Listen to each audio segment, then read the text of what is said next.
পোশাক পরিধানের পিছনে উদ্দেশ্য কয়টা?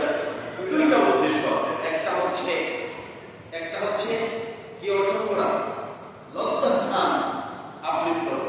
একটা হচ্ছে কি নিজেদের লজ্জাস্থানে হেফাজত করা, লজ্জাস্থান ঢেকে রাখা। আর দ্বিতীয়টা হচ্ছে সৌন্দর্য লাভ।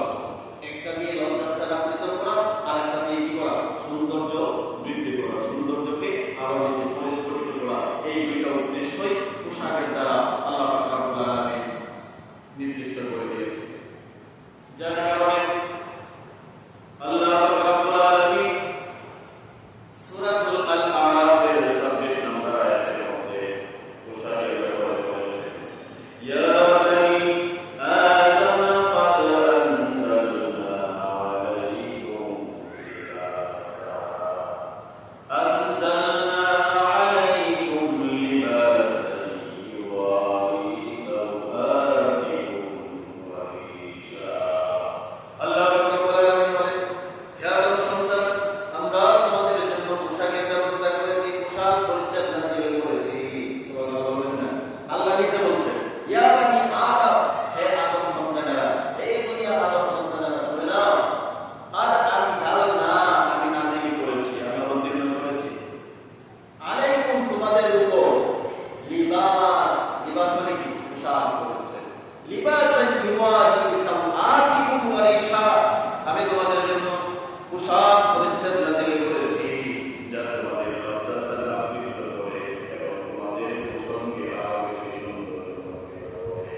যার কারণে আল্লাহ রাব্বুল আলামিন অন্য জায়গায় কোরআনুল কারীমে আমাদের প্রতি নির্দেশ দিয়ে আমাদেরকে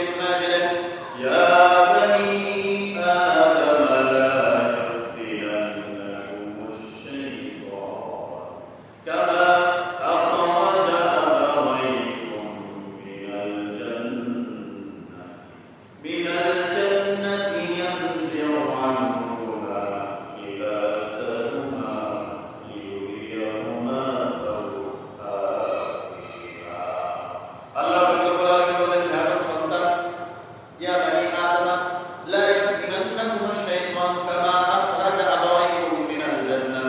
শয়তান যেন তোমাদের বিপদে না ফেলে, যেমন করে তোমাদের পিতামাতাকে জান্নাত থেকে বহিষ্কৃত করেছে। মনে আছে আপনাদের? জান্নাতের ভিতরে আমাদের আদি পিতা হযরত আদম আলাইহিস সালাম এবং হাওয়া আলাইহিস সালাম জান্নাতের ভিতরে ছিল। আল্লাহ পাক রব্বুল আলামিন নিষেধ করেছিলেন, ফালা তাকরাবা হাযিহিশ শাজারাতা ফাতাকুনা মিনাজ জালিমিন। এই গাছের কাছে যাবে না। এই জান্নাতের ভিতরে যেখানে মন চায় সেখানে যাও, যা ইচ্ছা তা করো, কিন্তু এই গাছের কাছে যাবে না, নিষিদ্ধ গাছের কাছে যাবে। কিন্তু শয়তান আইসা ফুসলাইতে শুরু করল, এই জায়গায় গেলে তোমরা অনেক বেশি মর্যাদাশীল হয়ে যাবে, যার কারণে তোমাদেরকে নিষেধ করা হচ্ছে, চাইবা না। ঈশ্বরের রূপ ধারণ করে, বড় আল্লাহওয়ালা রূপ ধারণ করে সবসময় ফুসলাইতেই থাকে। যখন তারা এক নিষিদ্ধ গাছের কাছে গেল, যাওয়ার পরে তাদের শরীরে যে পোশাক ছিল, পোশাক ছিল, সেটা কি করলো? খসে পড়ল। কিসের প্ররোচনা? শয়তানের ধোঁকা। শয়তানের ধোঁকা। শয়তান ধোঁকা দিয়েছে। শয়তান সবসময় ফুসলিয়েছে যে কেন যাইবে না, যাও, ওখানে গেলে তোমাদের মর্যাদা বাড়বে। কিন্তু সেখানে যাওয়ার কারণে পোশাক খুলে পড়ে যায়। যার কারণে আল্লাহ বলছেন, সতর্ক করছেন, ইয়া বানি আদম, হে আদম সন্তান, লা ইয়াফতিনান্নাকুম আশ-শাইতানু কামা আখরাজা আবাওয়াইকুম মিনাল জান্নাতি ইয়ানজিউ আনহুমা। শয়তান যেন তোমাদের বিপদে না ফেলে দেয়, যেমন করে বিপদে ফেলে দিয়েছিল তোমাদের পিতামাতাকে। কি করেছিল? তোমাদের পিতামাতাকে জান্নাত থেকে বহিষ্কৃত করেছিল এবং তাদের পোশাক, তাদের গাত্র থেকে খসিয়ে ফেলেছিল, নিয়েছিল, যেন তাদের লজ্জাস্থান সম্পন্ন করে ইয়ানজিউ আনহুমা লিবাসাহুমা লিউরিয়াহুমা সাওআতুহুমা, যেন তাদের লজ্জাস্থান পরিস্ফুটিত হয়, তাদের সামনে যেন কি হয়ে যায়, লজ্জাস্থানগুলো কি বের হয়ে যায়। তখন তারা কি করেছিল? লতা পাতা, গাছের পাতা লতা দিয়ে নিজেদের একটু ইজ্জতের ব্যবহার করেছিল, ডেকেছিল। যার কারণে পোশাক, ইসলামী পোশাক, এটা সবসময় সম্মানের পোশাক। এমন কোন পোশাক করা যাবে না, সেটা তো বললাম পুরুষদের কথা, ছেলেদের কথা, যুবক ছেলেরা হাফেন করা হারাম। এখন আসলে মেয়েদের ব্যাপারে, মেয়েদের ব্যাপারে পোশাকের জন্য বলা হয়েছে, মেয়েদের পোশাক হবে মিলে হারাম। এমন কোন পোশাক পরিধান করতে পারবে না মেয়েরা, যে পোশাক পরিধান করার কারণে মেয়েদের প্রতি আকর্ষণ আরো বেড়ে গেছে। এখন আমাদের সমাজে বিলাডালা পোশাক আছে মেয়েদের জন্য। যত টাইট পোশাক পরে, যত টাইট পোশাক পরতে পারে, সে তাকে তত বেশি আধুনিকা মনে করে। কিন্তু তার এই পোশাকের কারণে মানুষের নজর তার দিকে নিক্ষিপ্ত হয়। আর আল্লাহ রাসূল বলেছেন, আল মারআতু আওরাত ফাইদা খারাজাত ইস্তাশরাফাহা আশ-শাইতান। কোন মহিলা যখন সাজ সজ্জা করে, রূপচর্চা করে, রূপচর্চা কেমন রূপচর্চা করে? চেহারার মধ্যে এত আঠা বয় না থাকে, শরীরের মধ্যে অলঙ্কারের যন্ত্রণা নেই, গায়ের মধ্যে আমার পারফিউম মেখে, সেন্ট মেখে, সুঘ্রাণ ছড়িয়ে রাস্তা দিয়ে হাঁটে। মহিলাদের জন্য একমাত্র স্বামী ছাড়া ঘরের ভিতরে যারা চার দেয়ালে অবস্থান করা ব্যতীত মহিলাদের জন্য সেন্ট ব্যবহার করা যায় না। মহিলাদের জন্য সেন্ট ব্যবহার করা, সুগন্ধি ব্যবহার করা হারাম, জায়েজ নাই, জায়েজ নাই, এমন জায়েজ নাই, শুধুমাত্র স্বামীকে সন্তুষ্ট করার জন্য ঘরের ভিতরে ব্যবহার করতে। এখন এমন পোশাক মেয়েরা হয়ে গেছে ছেলেদের পোশাকের অন্তর্ভুক্ত। টি শার্ট পরে, গেঞ্জি পরে, জিন্সের প্যান্ট পরে, আর কিছু নাই, গলায় একটা ওড়না। আর ওড়না যদি ফ্যাশন হিসাবে রাখে, সেটা মাথায় রাখে না, এটা দড়ির মতো পাকাইয়া, দড়ির মতো পেঁচে গলার মধ্যে ঝুলায়। তার শরীরের কোন জায়গায় কি আছে, কোন জায়গায় অঙ্গভঙ্গির আকৃতি কেমন, সব পরিস্ফুটিত হয়ে যায় মেয়েদের পোশাকের মাধ্যমে। ঠিক কিনা বলে? এই পোশাক করা মেয়েদের জন্য হারাম।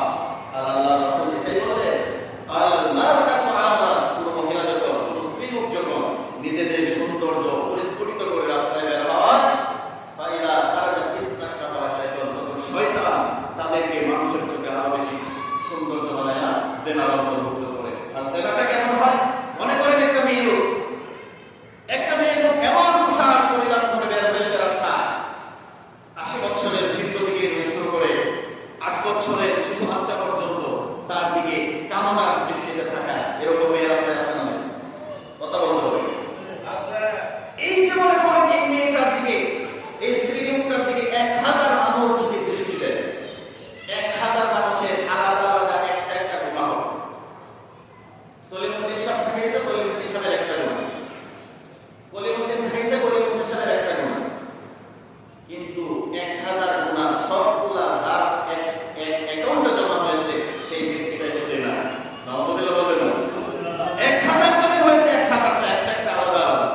বললেন এমন পোশাক পরিধান করো যে পোশাক পরিধান করলে তোমাদের ইজ্জত আর রক্ষা পাও। এখন আমাদের সমাজের অবস্থা হয়েছে যার পোশাক যত টাইট, যার পোশাক যত ছোট, তার আধুনিকতা তত বেশি, ঠিক কিনা? তার আধুনিকতা সবচেয়ে বেশি, যার কারণে আল্লাহ নিষেধ করলেন এমন পোশাক তোমরা পরিধান করবে না, এমন পোশাকের ধারে কাছেও যাবে না। আল্লাহ রাসূল সাল্লাল্লাহু আলাইহি ওয়াসাল্লাম নিষেধ করেছেন।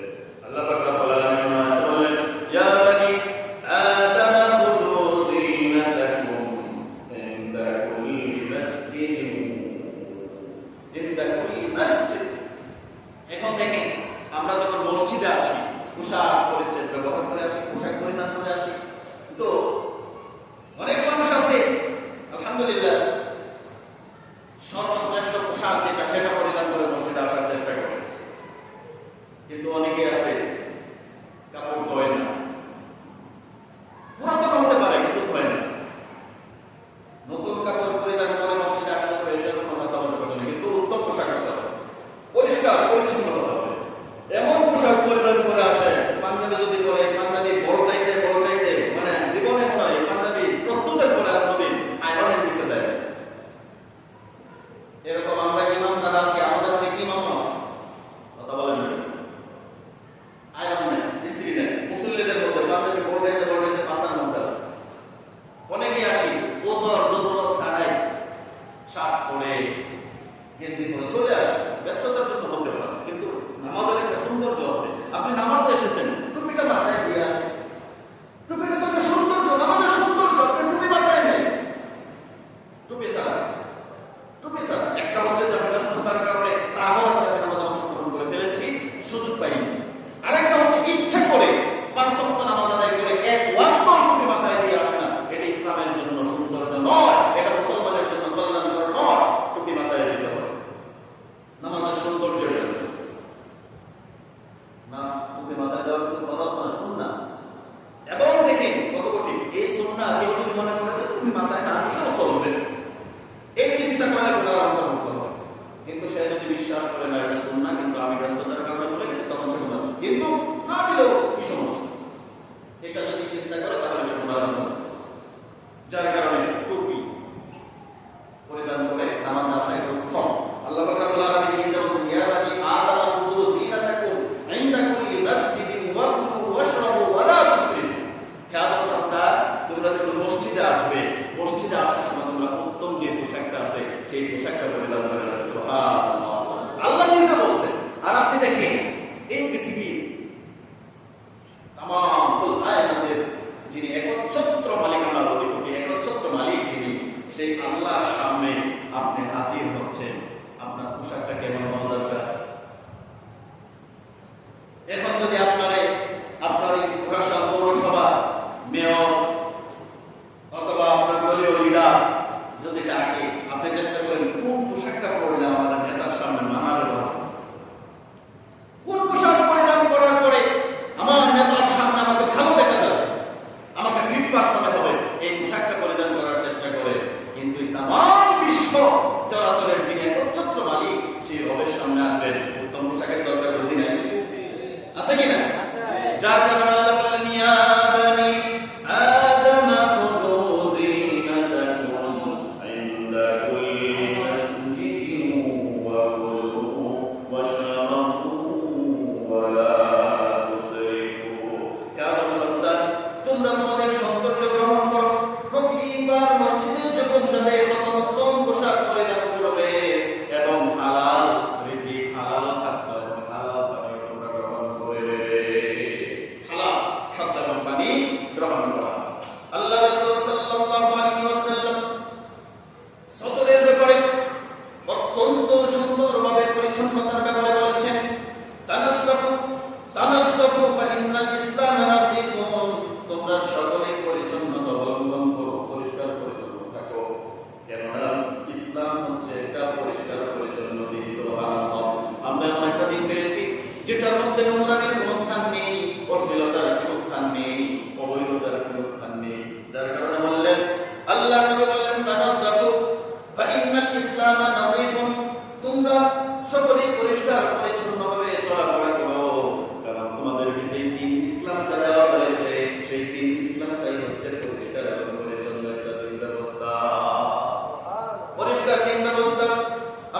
বন্ধুগণ, আল্লাহর নবী বলেছেন আন-নাযাফাতু তাদউ ইলাল ঈমান ওয়াল ঈমান মা সাহিবিহি ফিল জান্নাহ। পরিচ্ছন্নতা ঈমান ডেকে আনে। পরিচ্ছন্নতা কি ডেকে আনে? ঈমান ডেকে আনে। আর ঈমান তার সঙ্গীকে নিয়ে হেঁটে হেঁটে জান্নাতে চলে যাবে। পরিষ্কার পরিচ্ছন্নতা কি মূল্য? পরিষ্কার পরিচ্ছন্নতা কি মূল্য? আমরা শুধু মনে করি নতুন জামা কাপড়ের মধ্যেই যদি পরিষ্কার পরিচ্ছন্নতা, না, আপনার জামার বয়সটা 5 বছর হোক, 7 বছর হোক, কোনো সমস্যা নাই, কিন্তু এটা পরিষ্কার। আপনি আল্লাহর সামনে, রবের সামনে হাজির হচ্ছেন, আপনার পোশাক পরিচ্ছদ সবকিছু পরিপাটি আছে, সুন্দর, সাফল্যমণ্ডিত আছে, সৌন্দর্যমণ্ডিত আপনার মধ্যে আছে, তাহলে বলেছে ঈমান ডেকে আনবে। আর ঈমান যদি ডেকে আনে, ঈমান আপনাকে নিয়ে জান্নাতে চলে যাবে। সুবহানাল্লাহ। যার কারণে উত্তম পোশাক আমাদেরকে পরিধান করতে হবে। রবের সামনে যখন আসবো, ঠিক সেমন ভাবে নিজেকে প্রস্তুত করে রবের সামনে আসতে হবে। সম্মানিত বন্ধুগণ, নবী সাল্লাল্লাহু আলাইহি ওয়াসাল্লাম শরীরের পোশাক, ঘর বাড়ি ও রাস্তাঘাট পরিচ্ছন্ন করার ও রাখার জন্য উৎসাহ দিয়েছেন। বিশেষ করে দাঁত, হাত ও মস্তক, অর্থাৎ দাঁত, অনেকে আছে দাঁত মাজে না, দাঁত পরিষ্কার করে না, আছে না? মাথার চুল এলোমেলো, সন্ন্যাসীর মতো ভাব, মাথার চুলের কোনো পরিপাটি নেই, দাড়ির কোনো পরিপাটি নেই। দাড়ি আপনি অবশ্যই সুন্দর করে রাখবেন। দাড়ি দিয়ে এলোমেলো চাপড়া হয়ে থাকবে, এরকম কেন হবে? সুন্দর করে আপনি সাইজ করে রাখেন, সুন্দর করে রাখেন, পরিষ্কার পরিচ্ছন্ন করে রাখেন। আমার বন্ধুগণ, আল্লাহ নবী যার কারণে এলোমেলো চুল সম্পর্কে বলেছেন, আলাইসা হাদা খায়রান মিন আন ইয়াতি আহাদুকুম সাকিরান রাসি কান্নাহু শাইতান। এটা ভালো না কারণ এমন ভাবে আসা ভালো যে তার মাথা আল্লাহ তাআলা, মাথার মধ্যে আল্লাহ তাআলা দাঁড়িয়ে এলোমেলো অশুভ পুষ্পর মধ্যে চলে আসে, শরীরের পোশাক এলোমেলো, কোনো সৌন্দর্য নাই। এটা ভালো নাকি কারোর মধ্যে এই সমস্ত গুণগুলো আছে সেটা ভালো? আল্লাহ রাসূল সাল্লাল্লাহু আলাইহি ওয়াসাল্লাম দাড়ি আঁচড়িয়েছেন, মাথার চুলে চিরুনি করেছেন, মাথার চুলে চিরুনি ব্যবহার করেছেন, সুন্দর করে রাখার জন্য রেখেছেন। আমাদের অনেকেই মুছ রাখে, এমন লম্বা লম্বা মুছ আর দাড়ি একসাথে হয়ে গেছে, হাসে না কামড়ে দেখা যায় না, বোঝা যায় না। এরকম মুসলা মানুষ নাই? কথা কামড়ে আছে কি? মুছ আপনি রাখেন, কোনো সমস্যা নাই, কিন্তু সেটা সেটা রাখে, সুন্দর করে রাখে। এটা হচ্ছে এই দশা যে পানি, কারো মুছ ভিজানো পানি খাওয়া, এটা মাকরুহ, মানে অসুন্দর, অপছন্দের কাজ।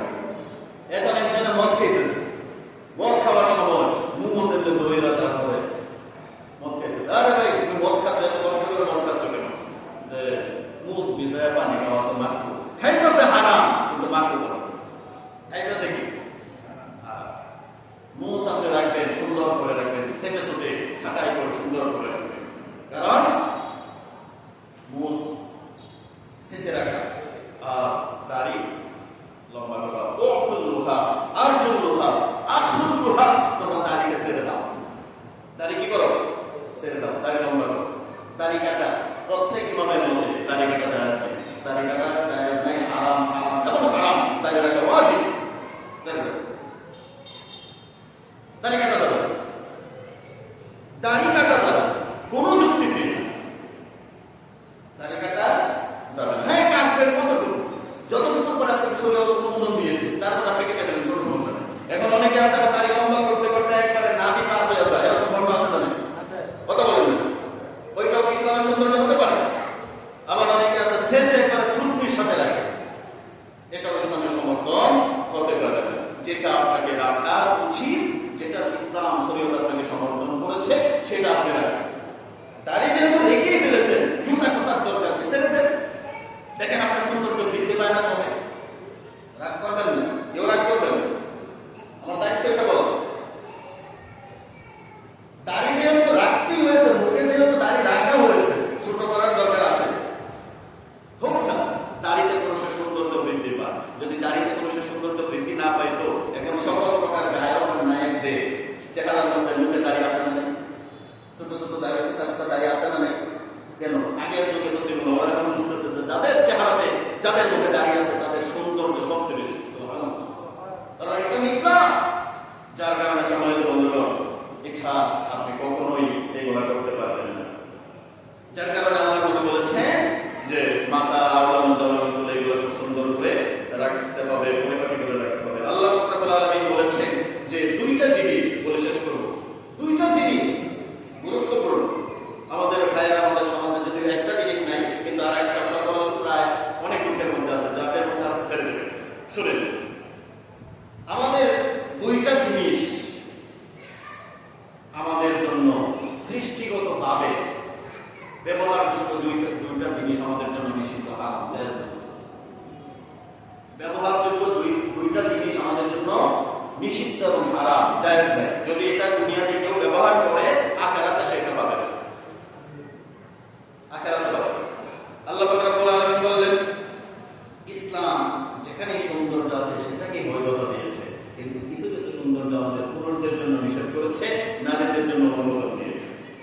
আল্লাহ রাব্বুল আলামিন বলেন, বলো আল্লাহ তাআলা বান্দাদের জন্য যে সৌন্দর্য পবিত্র রিজিক সমূহের ব্যবস্থা করেছেন তাকে কে হারাম করেছিল, তাকে কে হারাম করেছিল?